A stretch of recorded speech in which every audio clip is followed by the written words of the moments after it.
रोजाना आती भूकंप की खबरों से लोगों का दिमाग हिल सा गया है।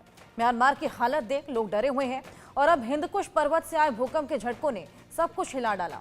अफगानिस्तान में आए भूकंप से भारत और पाकिस्तान दोनों थर्रा उठे। लोग यही कह रहे हैं, रहम करो धरती मां।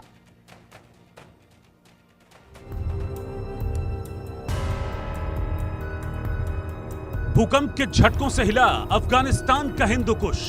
अफगानिस्तान में 5.9 तीव्रता का भूकंप झटके भारत तक। पाकिस्तान तो भूकंप से थर्रा उठा।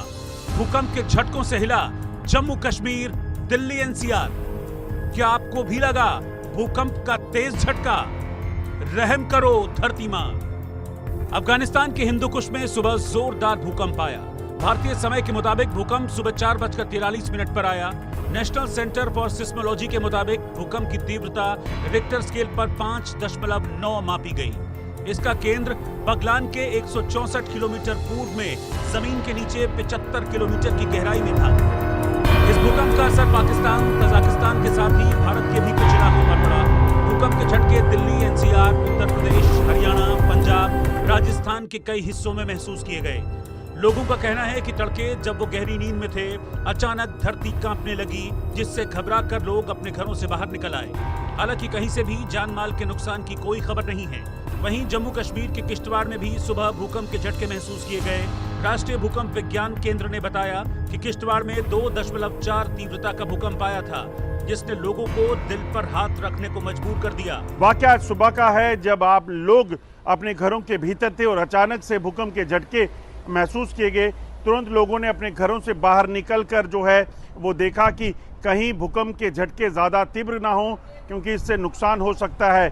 खासतौर पे जम्मू कश्मीर में 2005 में आए भूकंप के चलते जो बड़ा नुकसान हुआ था, उसके बाद लोगों में दहशत का माहौल अभी यूं का त्यों बना हुआ है, क्योंकि उस बार काफ़ी नुकसान जो है हुआ था। अफगानिस्तान के पर्वतीय क्षेत्र हिंदुकुश में आने वाले भूकंप अक्सर उत्तर भारत तक असर दिखाते हैं, क्योंकि एक क्षेत्र सक्रिय भूकंपीय पट्टी में आता है। भारतीय भूकंपीय जोन मैप के मुताबिक दिल्ली और आसपास के राज्य जोन 4 और कुछ हिस्से जोन 5 में आते हैं, जहां भूकंप आने की संभावना काफी ज्यादा रहती है। रीजन यहाँ तो अर्थक्वेक पहले भी आए हैं, अभी भी आ रहे हैं और आगे भी आएंगे, क्योंकि ये जोन ही ऐसा है जिसको हम अर्थक्वेक प्रोन जोन कहते हैं और सेस्मिक एक्टिव जोन कहते हैं। और रीजन इसका एक साइंटिफिक रीजन यही है कि हमारी इंडियन प्लेट और यूरेशियन प्लेट यहाँ पे टकराई हुई है। इंडियन प्लेट नॉर्थ की तरफ जा रही है, यूरेशियन प्लेट साउथ की तरफ जा रही है, जिससे अर्थक्वेक आ रहे हैं, उसी से हमारे पहाड़ बने हुए हैं।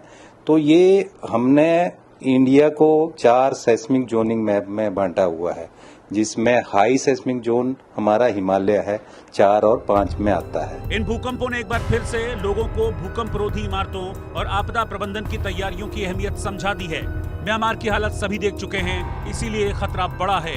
हर कोई भूकंप से सहमा हुआ है। कोई भी टेक्नोलॉजी ऐसी नहीं है, और क्या पूरे विदेश देश में कोई ऐसी टेक्नोलॉजी नहीं है जो ये पता लगा पाए कि अर्थक्वेक आने की संभावना या फिर कुछ जताया जा सके? देखिए, अर्थक्वेक आने की संभावनाएं तो हम जताएं। प्रिडिक्शन के 4 स्टेज हैं। हम लोगों ने अपना रिसर्च किया है, एनसीएस का ही रिसर्च है, कि हमने 4 स्टेज में प्रिडिक्शन को बांटे हैं। जैसे आपको पहले कहा कि आप पूछिए कि अर्थक्वेक कहाँ होगा, हम आंख बंद करके बोलेंगे अर्थक्वेक जो है हिमालय में होगा, या अर्थक्वेक अंडमान निकोबार में होगा, या अर्थक्वेक भुज में होगा। ये जोनिफाई किया हुआ है कि ये जो है अर्थक्वेक प्रोन जोन्स है बाय डूइंग आवर स्टडी, क्योंकि वहां पर जो plate configuration, collisional subduction tectonics plus interplate के बाद ट्रिपल जंक्शंस और सब और आंतरिक मटेरियल्स जो हैं उसके बेसिस पर हम किए हैं। तो पहला है कि हम एंटिसिपेट करते हैं, फिर उसको हम जस्टिफाई करते हैं कि क्यों ये अर्थक्वेक यहाँ पर ही होता है। उसका जस्टिफिकेशन साइंटिफिकली देते हैं कि यहाँ जो है अर्थक्वेक जो है फ्रेजाइल्स है, इनका मूवमेंट है काफ़ी कंप्रेस्ड है, इसलिए टूटेंगे। और फिर हम उस पर एक्सपेक्ट करते हैं कि बड़ा अर्थक्वेक यदि 1950 में यदि आपका लोहित अर्थक्वेक अरुणाचल में हुआ है 8.7 का, तो इतना दिन तक नहीं हुआ, फिर हो सकता है करीब 70-80 वर्ष होने वाला है, तो हम फिर वेट कर सकते हैं कि वहाँ पर होगा। ये विश्व में ऐसे ही करता। तो क्या हुआ? एंटिसिपेशन, जस्टिफिकेशन, एक्सपेक्टेशन, ये हम करते हैं। इसलिए हम कह सकते हैं कि अर्थक्वेक यहाँ होगा, अर्थक्वेक होना है, अर्थक्वेक ड्यू है, अर्थक्वेक हो रहा है, ये सब हम बोल सकते हैं।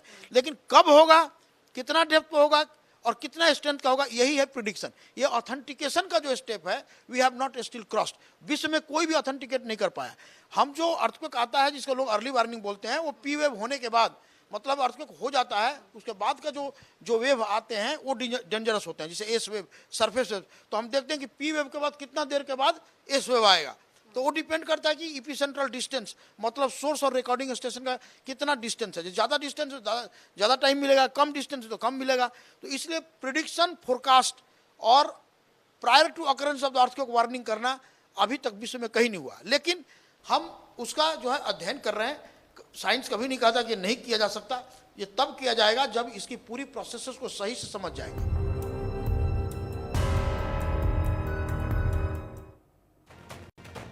पश्चिम बंगाल में वक्फ कानून के विरोध में भड़की हिंसा की आग धीरे धीरे बुझ रही है, लेकिन सियासी आग लगातार भड़क रही है। मुर्शिदाबाद की हिंसा पर बीजेपी बार बार सवाल खड़े कर रही है। ममता बनर्जी को सवालों के कटघरे में खड़ा कर रही है। यूपी के सीएम योगी आदित्यनाथ ने भी मुर्शिदाबाद हिंसा को लेकर ममता को घेरा। दंगाइयों को संरक्षण देने का आरोप मढ़ा। योगी की नसीहतों पर ममता भड़क उठी। पश्चिम बंगाल के इमामों के साथ संवाद के दौरान ममता योगी पर ही भड़काने का आरोप मढ़ने लगी।